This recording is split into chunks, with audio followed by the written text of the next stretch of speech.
আজি বহুত দিনৰ মূৰত অলপ ধুনীয়াকৈ মেকআপ চেকআপ কৰি নতুন শাৰী এখন পিন্ধি অলপ ফুৰিবলৈ ওলালো দেই। আৰু এটা কথা, ভিডিঅ'টো শেষলৈকে চাব দেই। মানে ঘটনা এটা ঘটিল আমাৰ লগত। এইজনী বেটি কেতিয়াবা পঢ়া শুনাৰ মাজতে খেলা টিউচন এইবিলাকৰ মাজতে অলপ ওলাই গৈও ল'ৰা ছোৱালীবিলাকক লৈ যাব লাগে নহয়নে।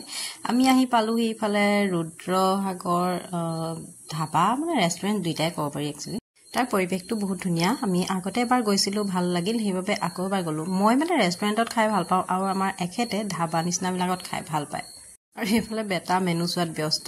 আৰু এইটো ইমান ধুনীয়া লাগিছে নহয়নে লাইটটো।